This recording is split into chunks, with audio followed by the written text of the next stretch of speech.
Sea f una función de más de dos variables, donde x es el subconjunto de Rn a Rm. Con esto queremos decir que estamos trabajando con funciones que ya no consisten únicamente en una variable, sino en funciones que tienen que ver con valores, o mejor dicho, variables independientes que pueden ir más allá, es decir, donde vamos a tener una función que dependa incluso de 4 variables, incluso más. Aquí vamos a dar un término general para poder abordar este problema. Al introducir el concepto de límite, que es el que tenemos aquí, vamos a observar lo siguiente. F se define como una función vectorial, es decir, que ya estamos hablando de un espacio vectorial. Cuando tenemos L, quiere decir que ya tenemos lo que se conoce como un vector límite. Y aquí vamos a tener a lo que se le conoce como un vector A. Entonces, ¿qué significa esto? Significa lo siguiente, que a medida que nos vamos acercando al vector A, nos aproximamos a L, mas nunca tocamos a L. Es importante mencionar esto porque en muchas ocasiones nos confundimos y pensamos que es una sustitución en la función del valor de A, cuando realmente lo que estamos haciendo es aproximarnos a dichos valores. De aquí nace lo que se conoce como la definición intuitiva del límite. Sea f una función donde x es subconjunto de r elevado a n en Rm. Entonces la ecuación anterior significa que el módulo de fx menos L se puede hacer arbitrariamente pequeño, casi igual a 0, manteniendo al módulo de x menos A. Si queremos definir esto con mayor rigor, tenemos la definición precisa del límite. Aquí tenemos lo siguiente, sea f una función donde x es un subconjunto de r a la n en que va a r elevado a m. Entonces significa que cualquier epsilon mayor a 0 puede encontrarse un delta mayor a 0 tal que si x pertenece a x, que es ese subconjunto donde x minúscula me representa un vector, y el módulo en este caso de x menos el vector a es menor a delta, entonces el módulo de la función vectorial fx menos el vector L es menor a epsilon. Esta definición seguramente a muchos les causó pesadillas cuando estuvieron llevando lo que fue su curso de cálculo de una variable, pero es en esencia lo mismo. Cuando estamos hablando de un delta y un valor de epsilon, estamos hablando de un margen de error que tenemos al momento que nos aproximamos a dicho valor en el cual tenemos el límite. No estamos tomando como tal la evaluación de la función en ese punto, sino que estamos tomando valores cada vez más cercanos. Sin embargo, es necesario dar la definición rigurosa del límite porque cuando nosotros hablamos de valores arbitrariamente pequeños, puede existir cierta ambigüedad y cierta confusión con esto. Entonces necesitamos la definición de epsilon delta para poder establecer esos márgenes de error. Entonces, vamos a ver esto con un ejemplo. Tenemos que el límite de la función 3x menos 5y más 2z es igual a 12 cuando x, y y z tienden a 1, menos 1, 2. Al aplicar la definición rigurosa tenemos lo siguiente. Si el módulo del punto x, y, z menos 1, menos 1, 2 es menor a delta, entonces el valor absoluto de la función es menor a epsilon. Aquí lo que estamos haciendo es despejar el valor de la función, donde tenemos que es 3x menos 5y más 2z.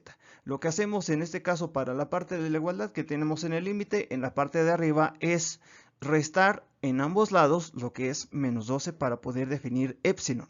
Entonces, de aquí podemos calcular el módulo en delta expresándolo en términos de la distancia como lo que tenemos aquí, porque cuando estamos hablando de lo que es el módulo entre estos dos puntos, estamos hablando precisamente de esa distancia que hay entre esos dos puntos. Entonces, esto lo vamos a tener dentro de ese intervalo que va de 0 a delta. Nuevamente hago hincapié de que esto tiene que ver con un margen de error que estamos concibiendo al momento en que nos acercamos a un valor determinado. ¿Ok? Entonces, de aquí podemos aplicar lo que se conoce como la desigualdad del triángulo, pero antes de ello podemos expresar estos tres valores. Aquí tenemos que el módulo, en este caso de x menos 1 al cuadrado, como lo tenemos en una raíz, podemos expresarlo en términos de valor absoluto. Recordamos que cuando nosotros tenemos una función como x al cuadrado, dentro de una raíz al cuadrado, podemos expresarlo en términos de valor absoluto. Entonces, esto es igual al valor absoluto de de x menos 1 menor a delta. Lo mismo va a pasar con los otros términos que tenemos en y y en z, es decir, tenemos distintos valores de delta para cada eje coordenado, es decir, que tenemos 3 márgenes de error. Entonces, de aquí podemos establecer lo siguiente. Aquí vamos a aplicar lo que es nuestra función principal que tenemos en primer lugar y vamos a introducir este concepto que estamos usando del valor absoluto.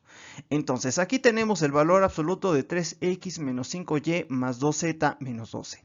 Esto va a ser igual al valor absoluto de 3 por x menos 1 menos 5 por y más 1 más 2 por z menos 2.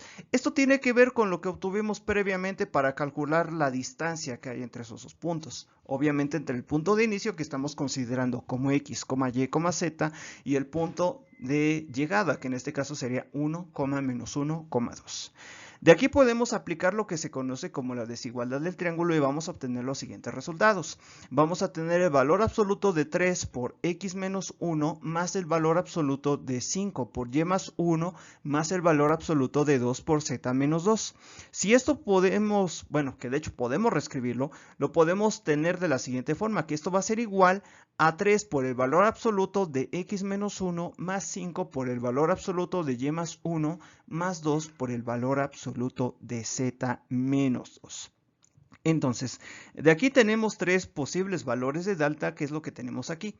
Nuevamente aplicamos lo que es la desigualdad de triángulo para sintetizar lo que ya tenemos. Y ahora, como nos damos cuenta, todos esos valores donde está valor absoluto de x menos 1, valor absoluto de y más 1 y valor absoluto de z menos 2, los podemos escribir en términos del término delta que tenemos ahí. Entonces vamos a tener 3 delta más 5 delta más 2 delta.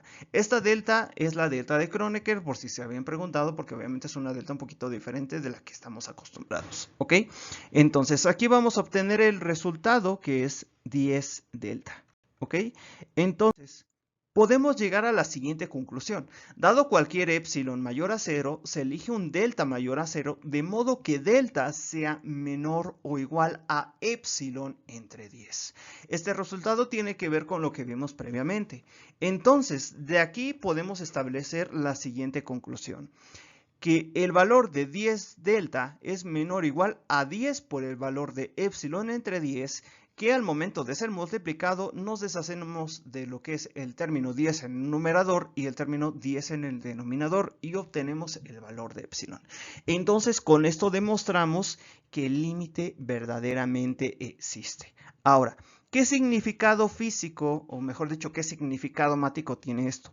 Cuando nosotros nos aproximamos a los puntos especificados en el límite, vamos a tener, como había mencionado, un margen de error.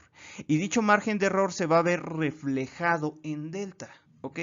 Y obviamente, como se va a ver reflejado en delta, también existirá un margen de error denominado epsilon, lo cual es el mismo principio que fue usado para funciones de una variable.